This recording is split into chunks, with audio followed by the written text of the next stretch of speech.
Hey, how's it going, guys? So I've got another video for you, especially for you MMA guys. I want to talk about a certain character who I met in 2006 that would have put me at 16 years of age. Um, this guy was on the verge of stardom, had a huge reputation, not only in the cage but on the streets as well. All right, really serious, tough guy. Not a guy to mess with in any way, shape or form. And he's definitely one of, if not the most intimidating figure that I've ever had standing in front of me, guys. And the guy that I am speaking of is none other than Lightning Lee Murray, who is currently serving a prison sentence in Morocco for pulling off a huge bank heist. I think it was something like 53 million. Crazy amount of money. All right. This guy has a reputation for also getting into a street altercation with the then light heavyweight champion of the UFC, Tito Ortiz. It is rumoured that Lee Murray actually knocked Tito Ortiz out in that particular street fight. Yeah, guys, and I can believe it. I can believe every word of it because I know people who are friends with Lee. I've trained with people over the years who grew up with him, and I've heard some pretty crazy tales about the man. But I want to talk about my experience with him because it just might be something that might be of interest to you guys that are into your MMA scene. So yeah, guys, 2006. I'm 16 years old and I have a girlfriend in London because I'm from the north of Britain, so I had to travel down to see my girlfriend on the weekends, right? At the time I was working as a builder's labourer and I would save up my money from that job to basically travel around the country gaining experience at different gyms, whether that be boxing, mixed martial arts, Brazilian jiu-jitsu, you name it, guys. I was going about doing it. So my girlfriend at the time, she used to work on the weekends till the mid-afternoon. So from the morning to the mid-afternoon, I was basically sat around twiddling my fingers, right? So I decided to start going around London and looking for places to train, looking for people to spar and get that experience. So I head to this gym called the Peacock's Boxing Gym. And upon arriving through the front door, because I was like half an hour late for the session, guys. I always used to like to turn up a bit earlier just to get properly warmed up. All right. So there is a sparring session going on in the main ring, and the gym is quite busy. There's a lot of people stood around the ring watching the sparring session. Now, obviously, one of the guys in the ring, his name is Lee. I don't know who this guy is. Never seen him before. Never heard of him before. Know nothing about him. Pretty tall guy, pretty lanky build, athletic, probably around 6'2" in height, 175 pounds, something like that. And the guy he was sparring was actually a heavyweight pro boxer, probably about 6'5", 18 stone. I think his name was Joe. All right, and this Joe used to be a sparring partner for Danny Williams. Danny Williams went on to fight Mike Tyson and actually beat Mike Tyson. For those of you that remember that particular fight. So I'm stood in the gym, guys. I'm just warming up my neck, getting myself ready for the session. But obviously, I've got my eyes on this particular sparring match. Now, they were both wearing 16-ounce gloves. They were both wearing headgear.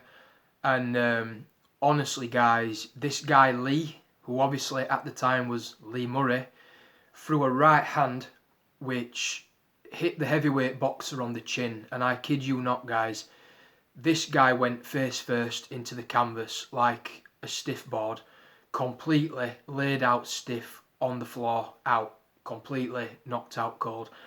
I can still hear the punch now. That's how hard it was. This Lee Murray character had some serious bone crushing power, guys. It was not overrated. He had some serious power. And so yeah, guys, I think it took about 5 minutes to wake this guy up. So they're taking the headgear off this Lee, taking his gloves off. He slides out through the ropes and he disappears, guys. I don't see him for like another 2 weeks. I carry on with the session, and throughout the whole session, everybody's just talking about this Lee character. Everybody's just telling me stories about him and this, that, and the other. So, you know, I was getting a picture of who he was, or at least of his reputation, and I could tell just by the way people spoke of him that he was he was feared, guys. He had a reputation. So anyway, guys, I go off for a couple of weeks, and then I go and hunt for another gym to go and do some mixed martial arts. And I arrive at a gym called the London Shoot Fighters, and I was there to do a Muay Thai session, alright? So I come through the doors, and straight away, guys, I clock eyes on Lee Murray. He's at the other end of the gym, hitting the punch bag, warming himself up, making a bit of racket. And in that particular session, guys, they circulated everybody around the room, so everybody got a chance to spar with each other. Now, it wasn't hard sparring, alright? It was just going through the motions, just the tip-tap shit, keeping warm, having a bit of fun, working the technique. Nothing serious, alright, guys? So I end up getting paired with this Lee Murray character. And I remember standing in front of this guy. Now, you've got to remember, guys, I'm 16 years old, still learning my craft. This guy is probably 12 to 15 years older than me, I think. I don't remember how old he is. I just know that he was older than me. What can I tell you about him, guys? Without a doubt, one of the most intimidating people that I've ever stood in front of. And what made him so intimidating was that he had a certain look in his eyes. He just looked like he wanted to kill you. He had that killer instinct that you are born with. You can't teach people that. That is just something that is ingrained in you. And very few people have it, but Lee Murray definitely had that trait, without a doubt. Like I said, a big, imposing guy, but he had an aura. There was definitely an aura about him. Yeah, guys, a scary guy, definitely. And so yeah, I did about 2 or 3 rounds with him. He actually complimented me on my my skills, my kicking skills, my boxing skills. You know, tap gloves, off he went and off I went. So I'm in the changing rooms, right? And I'm putting on my socks, I'm putting on my trainers. And Lee Murray walks out in front of me with a towel wrapped round his waist.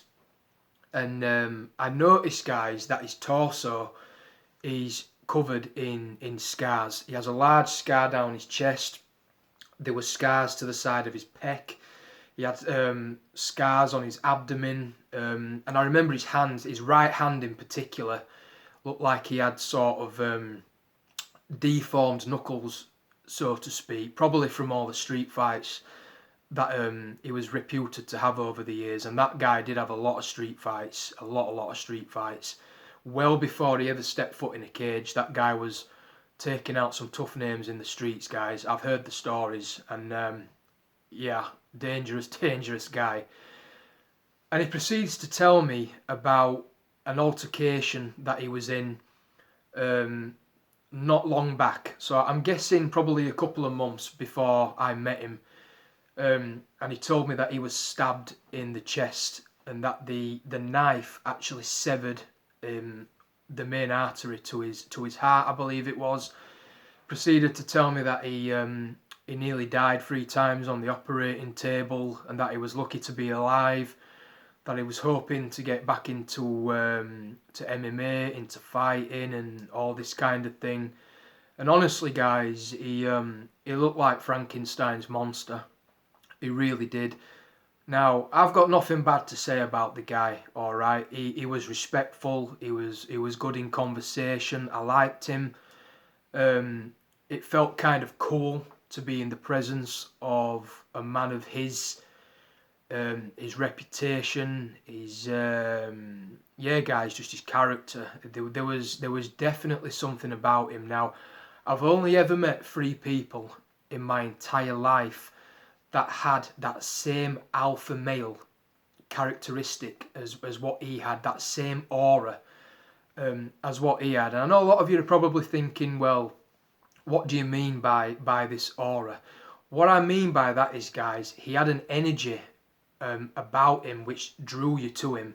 If you were to walk into a room, if you were to walk into a room full of 1,000 people, he would be the guy that stands out. You would spot him like a sore thumb. He stood out from the rest just because of his energy, his character. He just had something about him, and I guess that's just something that you are born with. I believe that with certain men, this alpha male trait, the real alpha males, they are born that way. It is written in the stars from birth that that is going to be the way they are. I mean, I look at people like Clint Eastwood, for example. All right, I'm a big fan of Clint Eastwood. To me, that guy symbolizes alpha maleness. All right, I look at guys like Fedor Emelianenko, one of the greatest, if not the greatest heavyweight MMA fighter that ever lived. That guy oozes alpha male. All right. So yeah, guys, probably 3 people in my life that I have met that had that same aura like Lee Murray had, but he without a doubt had the biggest reputation of them all. Just a guy that was fearless, scary dude, very unpredictable, not a guy to mess with. And I've heard stories that even at the age of 14, 15, 16 years old, this guy was taking out some big names, alright. This guy was already knocking out professional boxers, professional MMA fighters. This guy was knocking out enforcers on the street, all by himself, just a kid basically, and he was going through the ranks. So yeah, guys. Obviously, I went away. I went back home to West Yorkshire, which is up north, and I actually broke up with my girlfriend, believe it or not. And about 4 to 6 months passed. Okay, and I'm sat on the sofa watching TV, and a news clip pops up of this Lee Murray fighting Anderson Silva, and the news clip was basically a bank heist that he had been in trouble for being the mastermind behind the largest bank heist ever, I believe it was, and that they were searching for him, but he had obviously gone over to Morocco for whatever reason, I don't know, perhaps to hide out. I have no idea, guys. And I remember saying to my mother at the time, whoa, like, I can't believe it. I know that guy. Like, I've met that guy. I've trained with him. And I just remember my mother turning around to me and saying, well, you won't be knowing him anymore and you won't be seeing him anymore because he's probably going to jail for a very long time. Yeah, and truth be told, guys, obviously his activities caught up to him and he's now sitting in a Moroccan jail cell. And truth be told, guys, I think he's paid the price. I think it's time to let him go. You know, he will get out in our lifetime, and yeah, it'd be great to hear some of his stories again, because there was a forum that you could go to. I think it's called sharedog.com. It's got quite a large MMA community on there. And there was actually a period where he was talking about his street fights online. People could ask him questions and Lee Murray was actually answering the questions, and just really interesting stories. So there you have it, guys. I just thought that might be a story that a lot of you MMA guys might find entertaining. I'm sorry if the story didn't live up to the expectations of perhaps you were expecting that I got into a fight with Lee Murray or I was there watching him have a fight. No, guys, I saw him knock a heavyweight boxer out, a 6'5" big heavyweight boxer, spark out one of the best knockouts I've ever seen in my life. I got to spar with the guy, just tip-tap shit, okay, going through the movements. I got to speak to him briefly in the changing rooms. I thought he was a nice guy. I liked him. I could see that people respected him. There was a fear element. There was an aura about him. Yeah, guys, and obviously what happened happened. A man that was on the verge of stardom. It's actually a shame, guys, that he didn't stay clean, so to speak, because he would have been 3 times what Conor McGregor is right now. They say that Conor McGregor is the bad boy of MMA. Conor McGregor is a pretender. He is a faker, guys. He's a fake it to make it kind of guy. Lee Murray is the original bad boy of MMA, alright? A street-born, street-wise, street-tough bad boy, alright? And I'm going to leave it at that, guys. So if you're new to my channel, please subscribe, leave a like. If you want to drop me a question below, please do, guys. I hope you enjoyed the story. Let me know if there's anything else you want me to cover. And yeah, guys, all the best, and take care of yourselves.